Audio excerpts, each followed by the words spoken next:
So rather than reach, yes, that's it, that's it.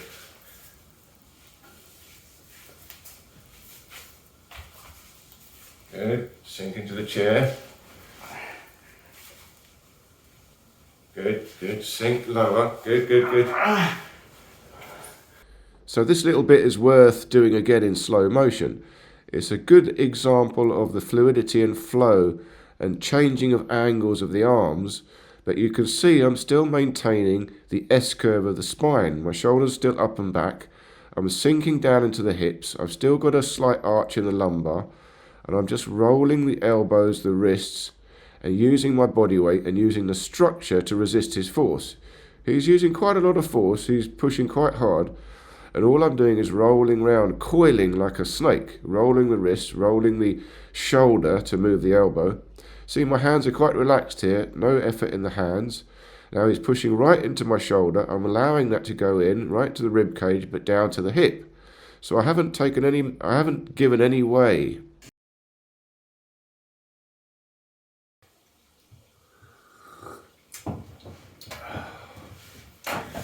Hi there. Welcome to Body Efficiency Training. And this training is really all about Qi, the mysterious life force energy. And efficiency is required to get this Qi. You see, we waste a lot of energy. We're unaware of how we use our body, and we use our body in such a way that we waste a lot of energy. So the first thing we've got to do to collect Qi, to increase our Qi, is to improve our efficiency. And to improve our efficiency, the first thing we need to do is improve our alignment. We need to get our bone structure correct. You see, if we get our body in a better alignment, the Qi can flow better and more Qi becomes available to us. Now, my name is Toby Jacobs, and I've spent my whole life in various forms of training, all sorts of body work, energy work, even spiritual work and meditation, various philosophies, and perhaps 40 years of martial arts training and 25 years teaching, and also have a degree in physics and nearly did a PhD in theoretical physics. So I've got a very serious mind. And all of these things, including the degree in physics, were to try and understand the nature of energy, the nature of Qi. What is Qi and how does it work? And then furthermore, how do I explain it? Hence this channel. And I've called this channel Body Efficiency Training because the key really is in the body. We've got to improve the alignment of our body to improve the flow of Qi. This is the first and foremost thing to do. If we can do this, if we can improve our alignment in all the functional things that we do all day long, how we get up, how we sit down, how we stand up, squatting down, going up and down stairs, walking around, standing around, if in all these functional things we can improve our alignment, we will already see a dramatic improvement in the levels of our Qi and how much energy we can save throughout the day. We want the correct alignment, then we want the correct tension to hold the alignment, and we also want relaxation. Relaxation will allow us to flow between alignments. And if we can gain a good balance of all these three things, the ultimate way we will move our body I call snake style Kung Fu, because your body will be able to move like a snake. You have a connection, a kinetic chain between all the joints in your body, and in fact you'll have 5 snakes, 2 arms, each one is a snake, and 2 legs, each one is a snake, and your spine is a snake, and all these 5 snakes connect together to create one fluid motion in your body, in which you're moving between efficient alignments. And there's a dynamic tension holding strength even as you move. There's a delicate balance between relaxation and tension. The tension is in the joints, not so much the muscles. And I call this dynamic tendon isometrics, which we'll talk more about in time. But in this video, we're going to be doing some snake-style pushing hands or snake-style Kung Fu fighting. And remember, this is not a particular style of snake where you learn a set of moves. It's about how to use your body. Use your body in a fluid motion like a snake, with power and with alignment. And when you're doing pushing hands, you're in a sort of friendly fight. We're not really fighting, we're trying to assist each other in feeling our own movement and our own structure. And while this is very advanced training, it's important to see where this body efficiency could go, or where is it leading to? Where are we leading up to? Ultimately, we're leading up to a more powerful, more fluid, more efficient body. Now, the beginning stages are just improving the way you stand, the way you sit. But the advanced stages is the way you do everything. And the way you move under pressure. And fighting, i.e. pushing hands, is how you have to respond under pressure. Someone is trying to impose themselves upon you. You need to be able to move accordingly and respond accordingly. And do that efficiently with power and with fluidity. Snake style pushing hands or snake style kung fu is a very good way of showing the ultimate goal of an efficient body. How we can be fast, smooth and powerful all at once. So let's have a look at the video. So let's take a moment to get the structure. Pull in the stomach, lift up the rib cage, apply the cantilever in the shoulder. So you're feeling it now down to the hips from here down to here. Pull in the stomach, that's it, sit on the chair. And now you're moving your weight in from one hip to the other. So this is how we're going to move around. And then you've got a pivot in the spine, trying to keep that structure. But starting to get a random movement in the arm. So now you can allow the elbow to move more, but keeping the structure here, or rather the shoulder is rolling about, but you're trying to keep that dynamic tension in the shoulder. Good. And then to allow yourself to step, you again sinking from one hip to the other hip. Good. So don't compromise your structure if you don't have to. If you can't reach me, you step in to reach me. So rather than reach, yes, that's it, that's it.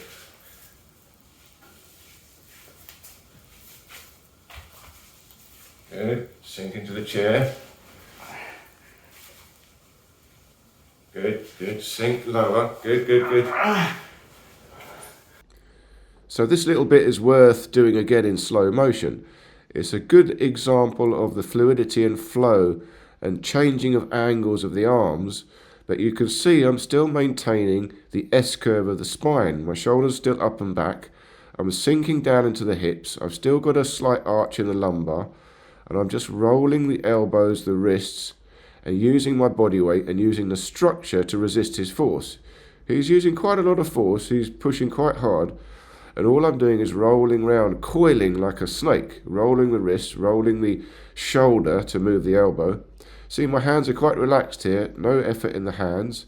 Now he's pushing right into my shoulder. I'm allowing that to go in, right to the rib cage, but down to the hip. So I haven't given any way. You're going to breathe into it right now. So now we're breathing chi. So you're not even worried about the breath, but think about forceful breath into the structure. So when you're getting tired, you breathe stronger and get more power in the center. Again, leaning back. Remember, Queensberry rules boxing. That's it, nice straight spine allows the pivot. We're trying to generate force with alignment. Good. Very good, very good, very good. Move, you can move as well. Just use your body weight by sinking your hips forward and back.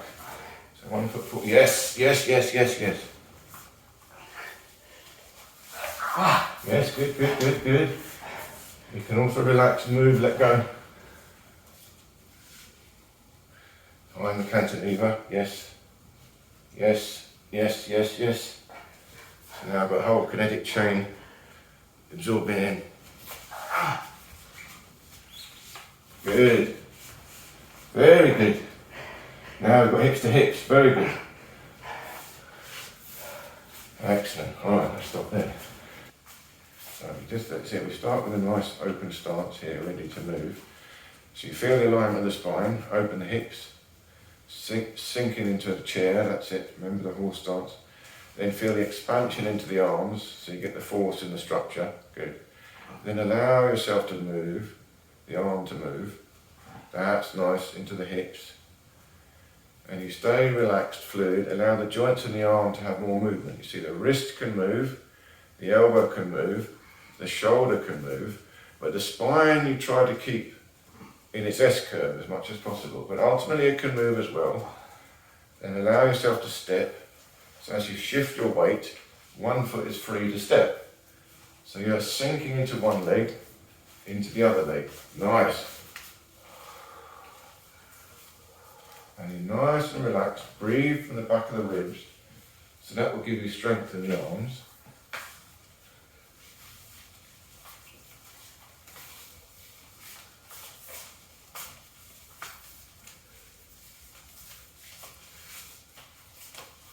That's it, nice and easy.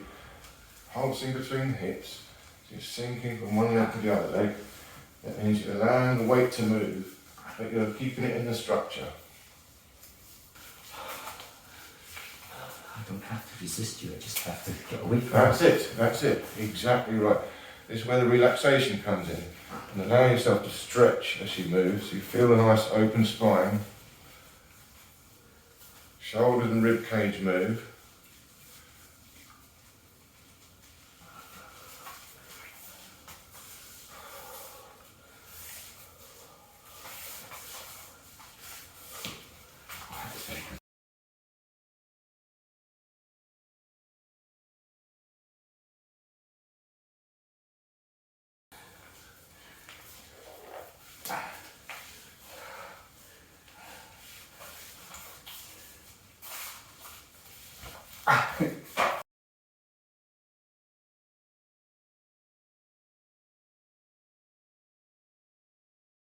Very good.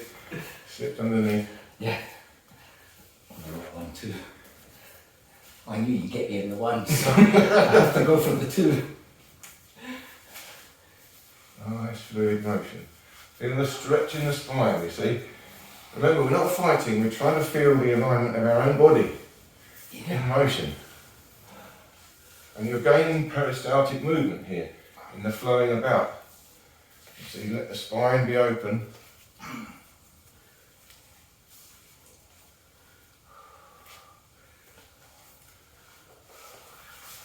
Very nice. Very nice. Let's stop there.